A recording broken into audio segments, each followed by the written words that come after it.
My name is Timmon Wallis. I'm the author of the book. I have only one goal here tonight, which is to encourage you all to buy a copy and read it. But I'm hoping that we're going to have a lively discussion about the issues in the book, because we're a small little cozy group, and we have an hour. If you want to stay longer than an hour, you're welcome. Apparently, they're not going to kick us out at 6:30, but we'll aim to finish it at 6:30 or so. And we're going to be talking about the subjects that nobody wants to talk about. The end of the world.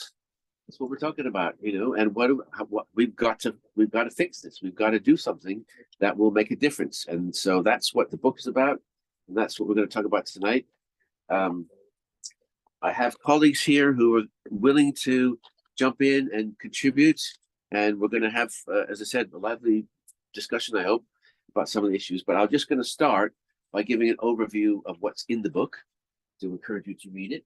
And if you don't want to buy the whole book, you can get a copy of this executive summary, which is only 32 pages, but it's mostly pictures. So, this one is over 300 pages, but there are also pictures and graphs and charts, and there are almost 1,000 footnotes, but you don't have to read those. So that's why it's so long, because this is trying to be as definitive as we could make it,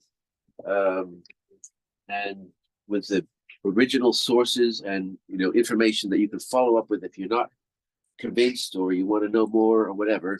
There's lots of information in there, and it's divided into 4 sections: climate, nuclear weapons, warheads to windmills, which is how they're connected to each other and why we have to work on both, and how we could work on both and save the world at once from both of these threats. And the last one, which I want to spend the most time talking about tonight, is the agenda for our survival. How are we going to, we know what we need to do to save the planet, but it's not happening. So what do we do about that? How do we get there? And we've just, for those of you, about half of you have just been in a meeting talking about this in the Massachusetts Peace Action Twin Threats. Can Do, which stands for Climate Action and Nuclear Disarmament United. Yes. Okay. So so there are lots of groups working on these issues, and we actually have a Warheads to Windmills coalition, one in Massachusetts and also a national one, based on the basic ideas in this that are in this book, and supporting legislation that's based on the ideas in this book. And it's all part of an effort to bring together the nuclear weapons, nuclear disarmament, and the climate action people into working together on these 2 really big issues. So I'm going to just very briefly, I'm going to give you a test. So, there's a lot of facts and figures in the book that people are not very familiar with, including people who are very, very involved in both of these issues. So if we start with climate. Who knows? So we've got facts in there about the carbon emissions from different sources. Now, there's a lot of talk in the book about why this is so complicated and why people are very confused about it. But globally, does anybody know what the percentage of emissions, and this is not just carbon, but carbon and methane and all the other gases, greenhouse gases that go into the atmosphere, are all, at the moment, there's about 60 billion tons of carbon every year going into the atmosphere. And it's not going down, it's going up. Despite all the things that people are talking about, it's going up. But what percentage of that is coming, for instance, from air travel? Who knows the answer to that? What percentage? Take a guess. Go look at 2025. 2025, 15. I'm sorry to tell you. What do you think? 50% coming from air travel. I'll go with 8. 8. You're the closest. Wow. 1.7% of carbon-related emissions are coming from air travel. That is the facts from the International Intergovernmental Panel on Climate Change. People, I mean, the reality is that if you fly a plane, that may be the most carbon you ever emit in your that day, or even in your lifetime. But I mean, when you add up the number of cars on the road compared to the number of planes and how much emissions, how much do you think comes from cars? That's a good answer. It's a winner. It's a winner. More. 35. Less. 25. It's close to 20. I mean, it's globally it's less, and in the United States it's a lot more. It's closer to 30% from cars, trucks, and buses, and road transportation. Okay, how about cattle eating meat? Right. Now, this is again, it's a confusion, because when people talk about meat being a huge problem with the climate, they're not just talking about the cattle. Cattle emit, I mean, they belch methane, and that's much more potent carbon, greenhouse gas than carbon dioxide itself. So methane is a serious problem, but when they talk about the impact of eating meat, they're not just talking about the actual emissions. They're talking about deforestation in order to have the cattle ranches and grow the food and transport it, and the refrigeration and all these things. But what the actual emissions from cattle, do you know what percentage that is of our emissions globally? 7. Good, close. 5. And in the US, it's much less. It's more like 3%. How about electricity production? Any guesses? Wow. 25. 25 on the button. Yes, 25% is from electricity globally and also in the US. Electricity, heating for buildings and cars, is huge. And this is something that, I mean, the fossil fuel companies don't want to talk about this, obviously. And the whole culture of like, let's convert, let's get everybody to become vegan or stop flying planes, or even more worrying, let's use biofuels or nuclear power, or what was I just thinking of? Went out of my head. But anyway, these are all in the book, trying to explain what the numbers actually are, why we're confused about it, where we get these figures, and so on, is in there. So yeah. What about the military industrial complex? Okay, so I don't want to get too into the weeds here, but this is in the book. The military industrial complex. Well, first of all, that's a big term, and the complex is everything. So I mean, it's all implicated. The military. One of the problems is not all military emissions are public. So that's the problem, like the war in Gaza right now, or in Ukraine, or indeed all the time that there was a war going on in Iraq or Afghanistan. Afghanistan's not going to claim the carbon emissions from the U.S. Army, and the U.S. Army is not going to claim the carbon emissions because they're not happening in the U.S. So they're not reported. And many countries, not including the U.S. actually, but many countries don't report them anyway, because they say it's a national security. We can't tell you how much carbon we're spending. But the U.S. produces figures, so we have some figures, but they're not complete, and you can't really compare them to other countries because, as I said, they don't all report them. However, there are some confusing. Again, it's in the book to look at how we get these numbers and what they actually mean. But there's a cost of war project report which came out a few years ago, which many people quote, which said that the carbon emissions from the war on terror. So they're talking about from 2001 to 2022. So a 20-year period. They did a calculation and they came up with this huge figure, which is correct. I mean, I'm not debating it, but it's over 20 years. So you can't compare that to 1 year. So when they say, you know, the amount of carbon emissions from the Pentagon, you know, the war on terror, you know, or indeed there's figures that were like all the world's militaries all added up, which is kind of hard to compare to anything really. But I mean, you can add up all the emissions from supermarkets or, you know, whatever. I mean, it's that you can't, you know, you got to compare apples to apples. But anyway, the emissions over 20 years are huge, but year by year, they're actually a very small percentage of each country's emissions, including the United States. So the figures are in there because, as I said, the United States does produce the figures. They don't report them in the same way, but we have all the figures. So yeah, it's all these things are complicated, but the bottom line is we have to stop burning fossil fuels. We have to stop burning fossil fuels. That's it.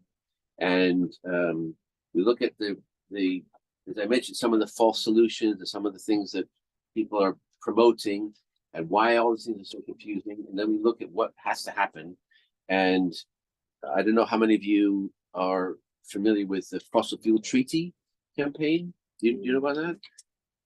So you all followed some of the news from the COP28 that was just finished a few weeks ago or just before Christmas. So I don't know if you caught the fact that there were a number of countries pushing for the COP28 for the first time to actually say we have to phase out fossil fuels. I mean, you'd think that would be obvious by now. Fossil fuels aren't even mentioned in the Paris Agreement. I don't know if you knew that, but that's kind of mind-blowing to me that they don't even talk about fossil fuels.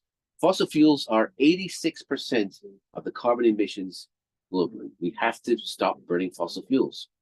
They wouldn't say we'll phase out fossil fuels, even in this latest COP meeting. They said we've got to transition away, whatever that means. But I mean, they're working at it, you know, slowly. We will be underwater by the time they get to actually saying these things. But okay, I lost my train of thought again. Fossil fuel treaty. Yeah, but there is this campaign for a fossil fuel treaty that would ban fossil fuels and make a fair and equitable transition from all the dependent, you know, all the communities and jobs and companies that are dependent right now on fossil fuels. We've got to make it fair and equitable. But that's what the fossil fuel treaty is about. How many people here? I know some of you know a lot about the nuclear ban treaty. Anybody that doesn't know about the nuclear ban treaty? You know about the nuclear ban treaty? I forgot it. So, you know, like the fossil fuel treaty, this bans everything to do with nuclear weapons. This one already exists. So, you know, we have a treaty and we're trying to build support for that. And we'll talk about that because I want to really focus on how we build support for things. But let's go on to nuclear weapons because I was still giving you a test. We've been doing this quiz about nuclear weapons for the last 6 years or so. And one of the questions in the quiz, some of you may have taken the quiz, but I know Fran, how many nuclear weapons are at the bottom of the sea? Right now. They've submarines. I mean where we don't know where they are. They're at the bottom of the sea. They've submarines have disappeared or, you know, sunk. Planes have gone down or dropped their weapons in the middle of the Atlantic. Ships have gone down. There's actually a video of a plane landing on an aircraft carrier with a nuclear weapon and rolling off the ship, and it was never recovered. So, how many do you think there are? Hopefully not too many. Hopefully not too many. There's 50. I think they've recovered one, so it may be 49 now. So we're getting there.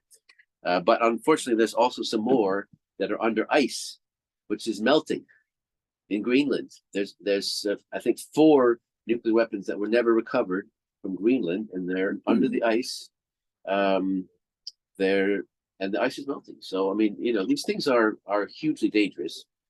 Does everybody know about the nuclear weapon that's in North Carolina?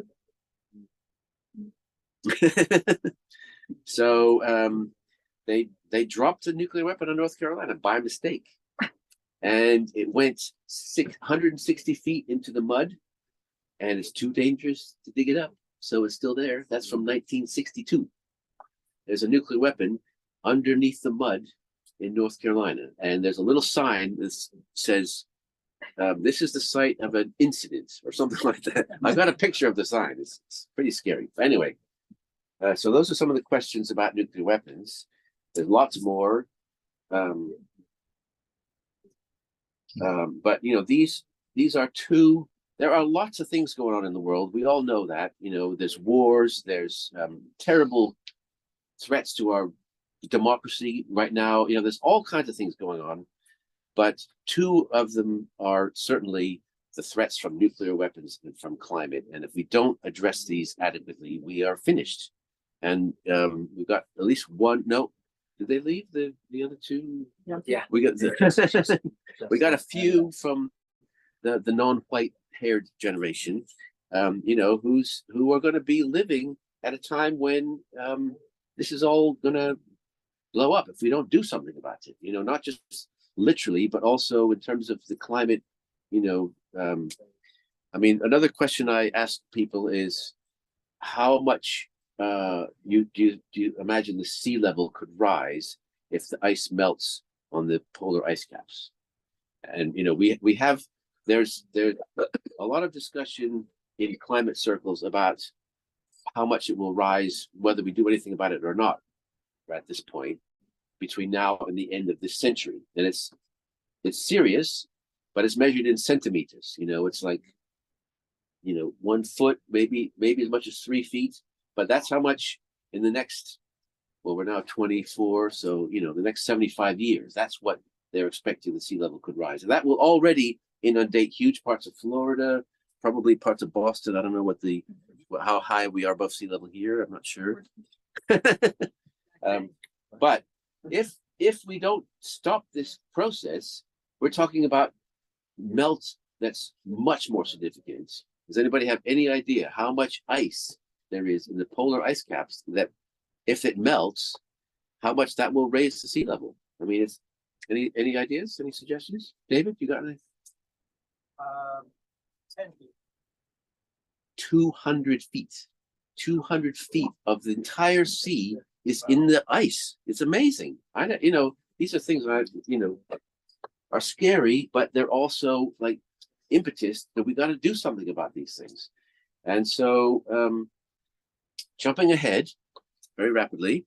So we've talked about climate a little bit. We talked about nuclear weapons. It's all in the book. They're connected because of lots of obvious reasons, not least being that if there were even one nuclear weapon used anywhere in the world, it would not just be a humanitarian disaster of unparalleled proportions ever in history, but it would also be an environmental disaster of unparalleled proportions. I mean, we already know, what's happened with like Fukushima and Chernobyl. We know that nuclear power plant in Ukraine is still facing, possible meltdown. It's the largest nuclear complex in Europe, and it could go anytime. I mean, there's rockets, missiles, and bombs going off overhead, all the time. This is the kind of risk that we're facing. But these issues are also connected because they're based on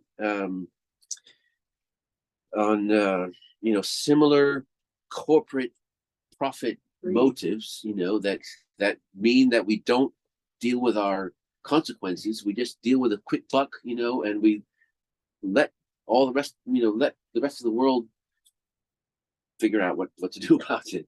And anyway, there's a whole section about all these connections between the nuclear issue and the climate issue, and we can talk more about that. But what I really wanted to go on to is the last section, which is about our agenda for what we do about it. And some of you know, most of you know, and some of you were doing it. The last 2 days, we've been in the State House in here in Boston, trying to lobby for a bill that would set up a commission to look at climate and nuclear weapons and what we can do about it in Massachusetts. And we've been at this for 5 years already. It's coming up on 6 years. They can't even agree to set up a commission. You know, we thought that would be an easy thing to ask for, but it turns out not. We've also been working in Congress on a bill that would, I mean, this is our Warheads to Windmills bill. It calls for the U.S. to sign the nuclear ban treaty, to work with the other nuclear armed nations to eliminate all nuclear weapons from all countries as soon as possible, and to put all those resources, not just the money, the trillions of dollars that are going into nuclear weapons right now, but all the brain power, the laboratories, the scientists, the engineers, put all that into climate and really solving this problem once and for all. That's the bill. It has no chance of being passed by the U.S. Congress. I mean, no bill has any chance of being passed right now with the Republicans in charge, but even with the Democrats in charge, there's no chance. But it's our gold standard, because this is what we have to do, and we're not there. And you know, we have some great supporters. We had Jim McGovern, our rep from Western Massachusetts, on our Zoom, on our briefing of our bill today, and he's fantastic. We've got other people in Congress that support this, but they're a very small minority. They're nowhere near a majority, even within the progressive part of the Democratic Party, which is, so we know why this is the case, in Congress at least, and we've got lots of diagrams to prove it. And I'll just show you one of our little, and we have the people here who do all these great graphics and editing and so on. So we're gonna let them come into the scene in a moment. I just want to show you, where is that picture? Oh yeah.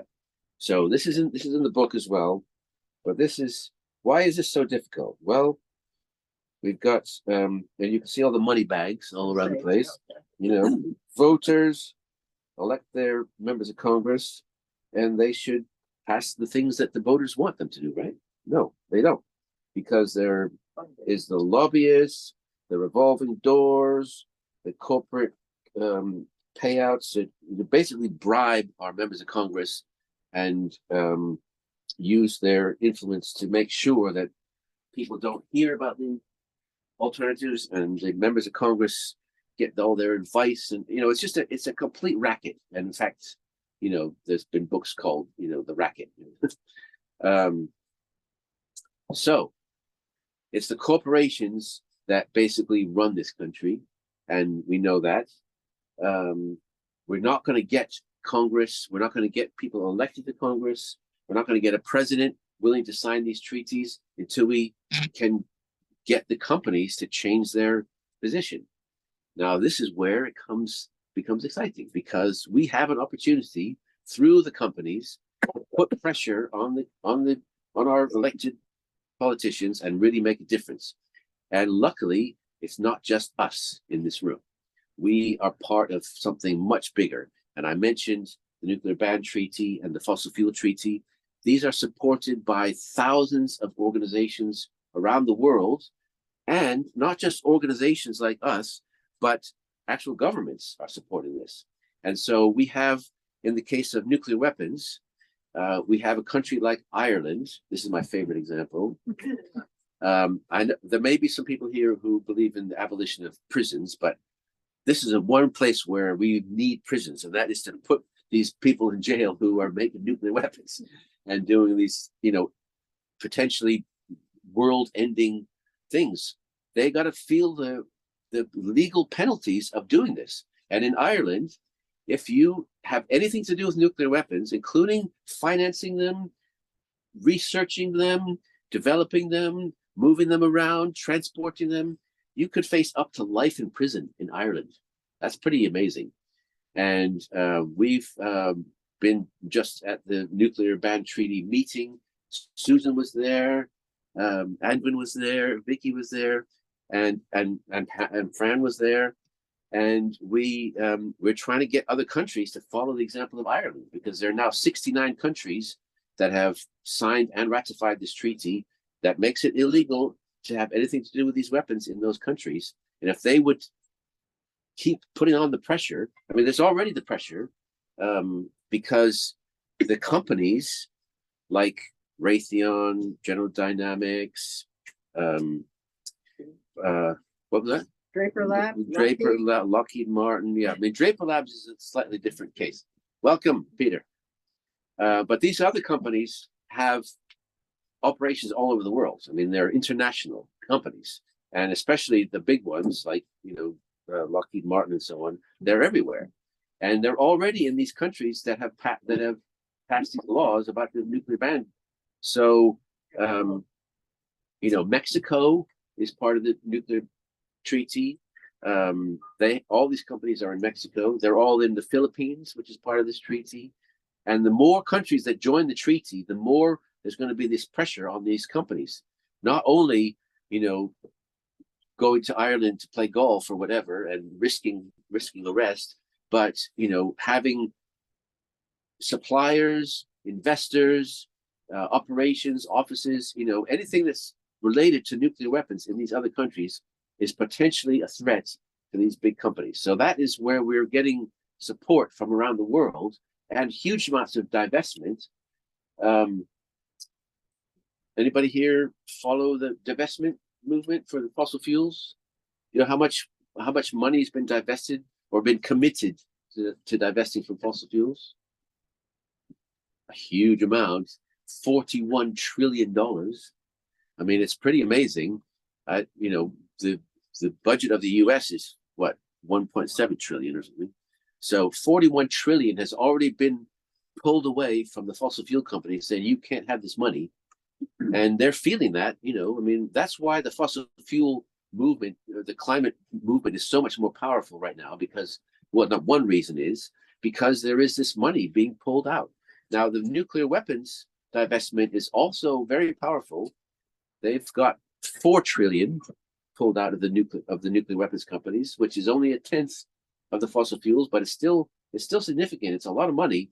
And countries like Ireland that I mentioned, but also Norway, Sweden, Switzerland, they've got huge amounts of money that have been withdrawn from the nuclear weapons companies. And that is, again, putting pressure from outside on these companies. And if we could double that by putting pressure from inside this country on these same companies, I think we have a chance of actually convincing them that their future rests in getting rid of nuclear weapons and fossil fuels and helping us, rather than being the ones that are lobbying and influencing the government to keep things as they are. So that's a very shortcut. And what does that mean exactly, Vicky? Well, it means we need to pester and put pressure on the predatory profiteers to prioritize people over terrible tools of tragedy, and let them push powerful politicians to help them convert to producing more positive products. Thank you so much. Vicky's in charge of our alliteration department, as well as our graphical department and the cover of the book and so on. I don't know if you can match that with. Well, you'll have a chance to. Okay. Yeah. So we're going to stop there anyway, and make it more of a conversation. But I want to just give you a flavor of what's in the book, why this is so important, why we need you to buy a copy and read it, and encourage other people. I mean, it's a manual for campaigners. It's a tool, so you don't have to read it cover to cover. You want to look something up, it's going to be in there, and the sources are going to be there. So if anybody says, "Well, that's rubbish," you can find the source and look it up. And we've put a lot of effort into getting the best facts and figures that we could, and making them as accessible as we could, including lots of pictures and graphs and charts and diagrams and so on. So, take a deep breath. And do you want somebody want to start with a question or a comment? We've got 20 minutes till 6:30, but as I said, we could go longer. And I'd really like to focus on how we solve this. I mean, this is a book about hope and about preventing. I mean, the subtitle is Preventing Climate Catastrophe and Nuclear War. There's lots of books about climate catastrophe and about nuclear war, but we've got to prevent it. We have to. There's no other alternative. And we've the kinds of things that people do to try to make a difference need to be related to the scale of what we're talking about. We're talking about the end of human civilization. That surely should generate some large scale thinking, like what do we do about it? So who wants to jump in? Eileen. I think of the folks who didn't believe in the science behind COVID. Now, why would anyone want to believe that the world is going to be ending by one of two methods that are very obvious to me? And how do you deal with people like that? Or do you move to people who are at least open-minded? I also want to just, it's not a plug necessary for another book, but to get a list of those CEOs who have turned the corner might be a really good resource, and use them as examples and I guess support whatever they're producing. Yeah. Thank you. Great questions. I mean, the book, this last section that I talked about is really about how do we put pressure on these companies and on the people that are running those companies. So it's not about trying to convince them. It's convincing is a whole different conversation, and we can spend a lot of time trying to talk to people who don't believe in COVID or don't believe in all these other things. And some people want to put their energy into that, and I respect it, but I want action, and I want it quick. And so, unless we're prepared to put pressure, put our money where our mouth is, say this, we're talking about the end of the world here. We're not going to have a conversation about it. We have to have this done. And I absolutely agree with you. It'd be great to highlight those that have turned the corner and really promote them. And there are examples of people who've changed position. Unfortunately, when it comes to the military, for example, as soon as they retire, they all come out and say, "Oh, nuclear weapons are stupid. Why do we have nuclear weapons?" They won't say that when they're still in the military, but when they retire, they're willing to. But yeah, I mean, we've got to keep plugging away, and everybody's got to find their own way to contribute. Yeah. I mean, this is a capitalist culture. I think the only way is when we hurt them financially. When these corporations and their shareholders start to not get wealthy because we're pressuring them, I think that's our only pathway, frankly, for the corporations and for that slice of it. Yeah. So I think we can't separate it from divestment. I think it's got to all be together. Yep. Yeah, Vicky.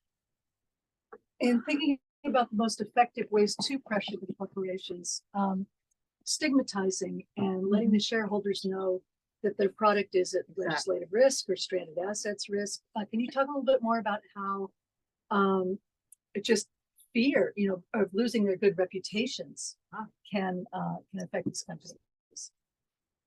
Yeah, I mean, we have some great divestment advisors in our campaign. I don't know if you know about Don't Bank on the Bomb campaigns, which is an international one, but we also have somebody right here in Massachusetts who's helping us, who runs a ethical investment company.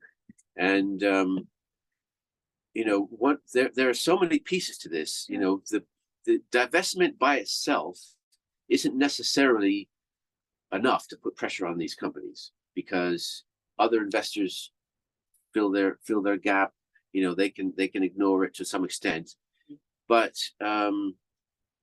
in the case, in historical examples that have worked, including the movement in the 1980s that really made the difference in my opinion, on the nuclear arms race in the 1980s. I mean, there's lots of people that claim, Ronald Reagan changed his total position on nuclear weapons because he watched The Day After, or because there was the big protest in New York in 1982, or all these other kinds of reasons. But in my opinion, and I did my PhD research on this, the biggest and most important impact on Ronald Reagan in late 1980s. So, he was president from 1980 to 88, all the way through until 84 and 85. He was saying, evil empire, we got to crush the Russians, we got to build our nuclear weapons, blah, blah, blah, Star Wars, everything. 1987, as we know, he had a little walk with Gorbachev in the woods, and he said, let's get rid of nuclear weapons. So what made that change? That's what I wanted to know. And what I looked at was the fact that between 1984 and 1987, the peace movement, the freeze movement, more or less collapsed because they got as far as they could get in Congress and they lost the vote. And so the activists started going home. And I mean, I'm sure some of you were involved in this at the time, but there was a lot of disillusionment after Reagan got reelected and so on. But what was happening was the nuclear free America movement, which was cities and towns mostly deciding to become nuclear free zones, and not just passing a resolution, but passing legally binding ordinances that said no nuclear weapons companies can operate in this municipality. We're not going to have any investments in these companies, and most importantly, we're not going to allow any city contracts with these companies. And that started to have a real impact. There was boycott movements of Morton, with Morton salt. Do they still make salt? I don't really know. Yeah. Okay, Yeah. so they were making salt and nuclear weapons back in the 1980s, and there was a campaign to stop buying Morton salt, a national boycott, like there was with the Nestle's chocolate. There was a boycott of Ford Motor Company. Ford, because they were making nuclear weapons as well as trucks, and they went to court and said, you can't boycott Ford. We have nothing to do with nuclear weapons, and they lost the court case, and they pulled out of the nuclear weapons companies. All the companies started feeling the pressure, and they went to Ronald Reagan and they said, do something. So what he did wasn't what the peace movement wanted, but anyway, it was something. So we do have these examples. It was about pressure, and we know from not just divestment, but like I say, like boycotting and other kinds of stigmatizing of the companies. Same with apartheid South Africa, same with tobacco and other campaigns. I mean, the BDS movement in regard to the West Bank hasn't been as effective, but it's certainly put pressure on Israel, and they've certainly felt that, and we're not done with that story yet. But I mean, these kinds of tools have been effective in the past, and we've got to use them again and hope that they will work. Yes, Dan. Timmon, in the nuclear disarmament movement, the TPNW is the primary focus on treaties. Can you describe the nuclear ban, how that differs from the TPNW? Okay, so they're just two ways of describing the same treaty. So so the TPNW, for those who don't know what those initials mean, is the Treaty on the Prohibition of Nuclear Weapons. And it's a bit of a mouthful, and especially with our members of Congress who can't spell that much, we say nuclear ban treaty because it's just easier and shorter. It's the same thing. It's exactly the same thing. I was wondering. Yeah. Who else has got a suggestion? Or Peter. Timmon, what could we have us in Massachusetts do? We heard today, because I was at your briefing, about the companies that in Massachusetts that are involved in the nuclear weapons business, one way or another.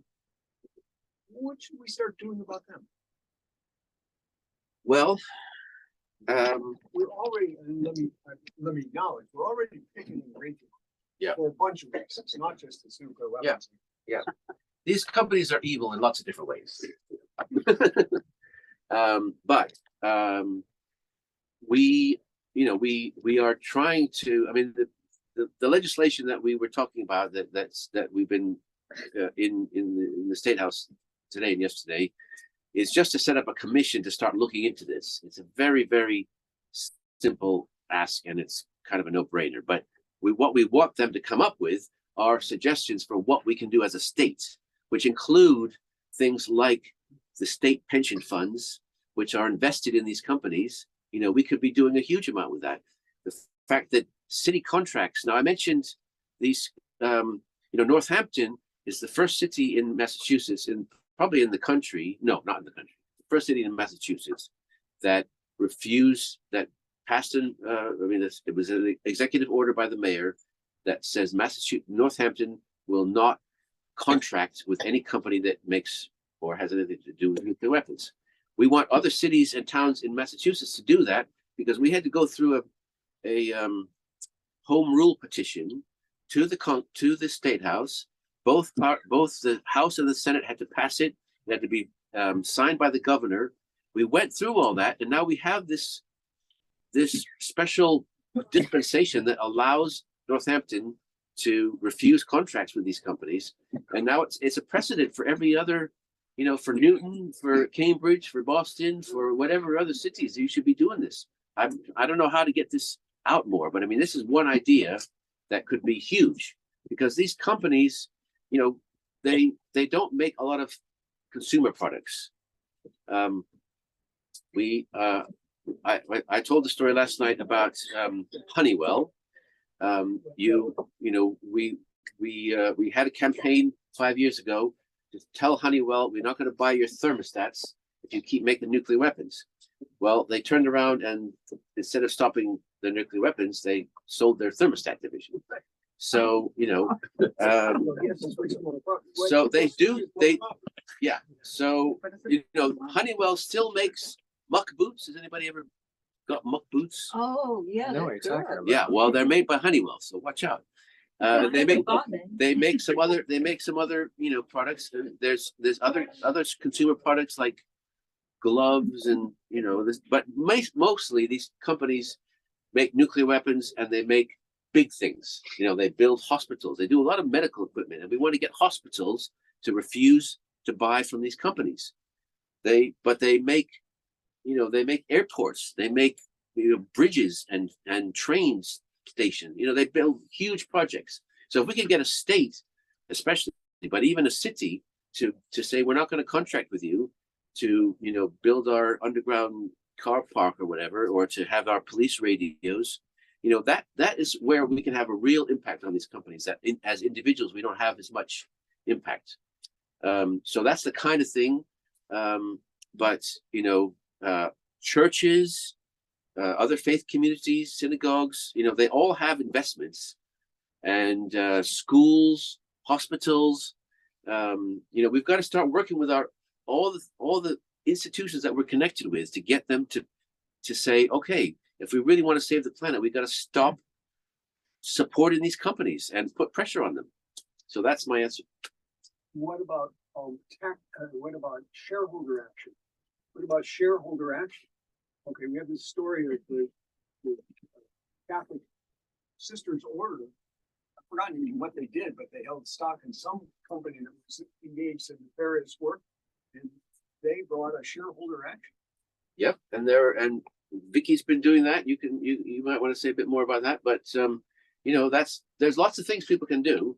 I mean, to do shareholder action, you have to be a shareholder, so you have to give them money for that. But I mean, sometimes it's worth it, and so there are one share. That's what Vicky's done. That is true. That organization of nuns, by the way, does lots of shareholder action. It's very cool. And even if it doesn't work, if it doesn't pass, it puts the company on alert. What you're doing is not okay. And if nuns tell you what you're doing is not okay, you better pay attention. Out with their ruler. Yeah. And so what I did, I bought a share in each of the companies that, not each of the ones that I could get to their shareholder meetings in the United States. So I showed up at Northrop Grumman and I put a copy of the nuclear ban treaty in the hands of the CEO of Northrop Grumman, and I had a chat with her before I was escorted from the building. So it was, you know, it was very nice. And at the Honeywell, you know, I went in, I gave a speech. I said, you know, as a shareholder, I could give a speech, you know, or ask a question. So it's really in the shape of a question. So I said, you know, it's great that you,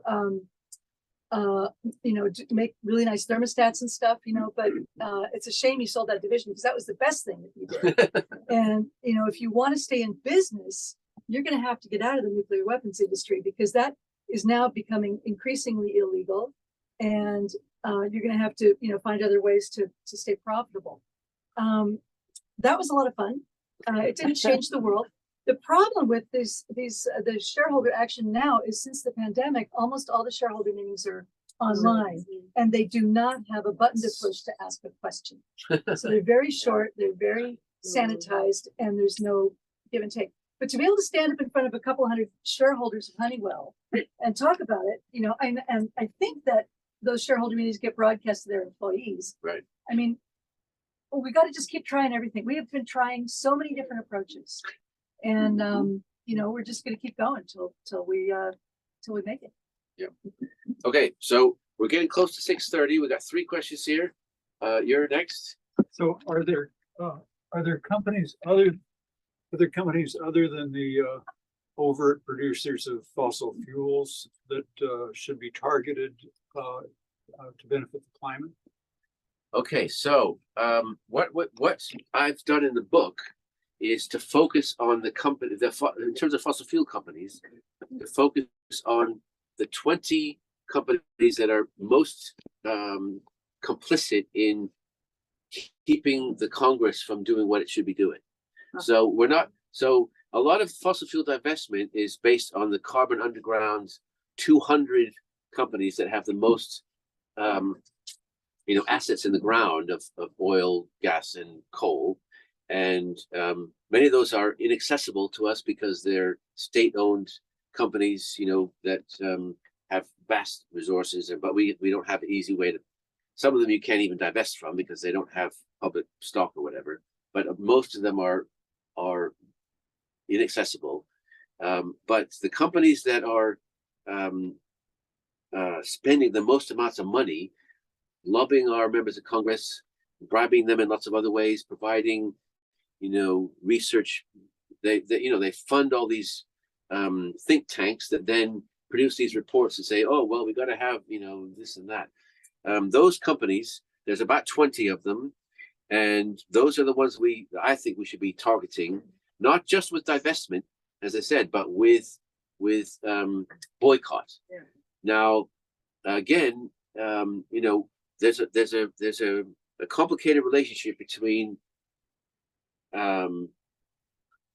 taking individual action that people feel is important to do your own part for the climate, like, you know, say you want to get an electric car or use your car less, or, you know, use public transport, fly less, all those kind of things, eat less meat, whatever. And how do we put pressure on the companies by not buying their products? Which is not just not buying them, but telling them that you're not buying them. And for that, you need to think about also, you know, using less car, you know, like every time you go and buy gas, you're giving that money directly to these companies that we're trying to stop. And every time you turn on your heating or whatever. So trying to think of ways that we can put pressure on them besides just getting institutions to divest is a really important challenge, I think.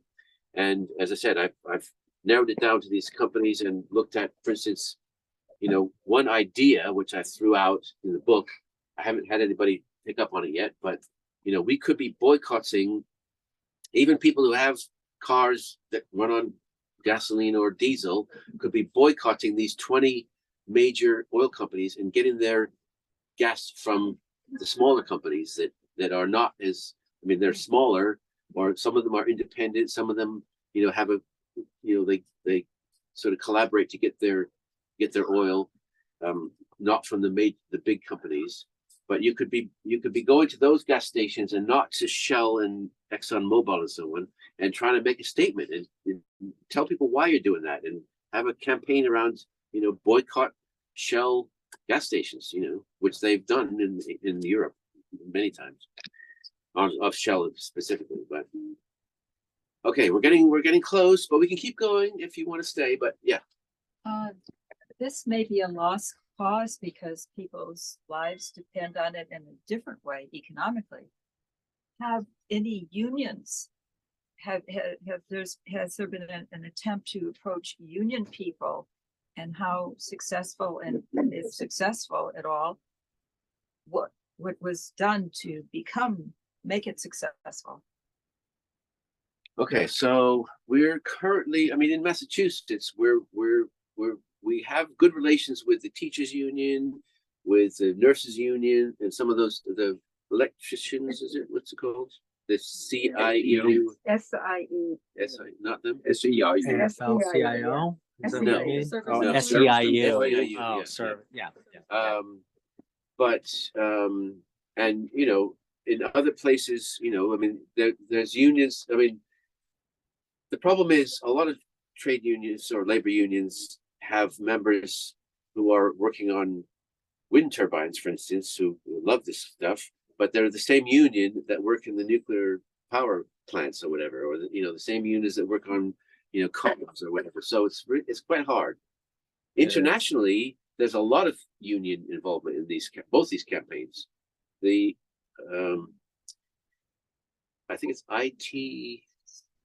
International Trade Union Congress. Do you know about that? ITUC, I think it's called.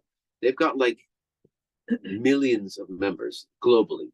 The unions that are members of this international congress, and they are very supportive of these, of the nuclear ban treaty, of the fossil fuel treaty, and so on. So, but that doesn't trickle down easily to the local unions, and that's something we really have to work on. And part of our whole rationale for the Warheads to Windmills is to say we're not trying to get people to be out of work and starved because they can't pay their mortgage or whatever. We want them to be doing work that will save the planet. We need these people. We need people that build cars. We need them to build electric cars. We need people who are building submarines to be building new tidal wave power projects. We need people who are working in nuclear weapons labs to be working on how to research better battery, for airplanes. There's so many things that we need, and we need these skills, and we need these people. And so that's a big part of the third section, which I didn't really talk about. How do we convince those people in those jobs that actually their future is with these new green technologies and not with the old stuff that we got to get rid of. So if you want to stay, you're welcome. We can keep eating. We can talk informally. But if you need to go, this is the moment. So thank you all very much. Anybody heading towards the turnpike? I'd like a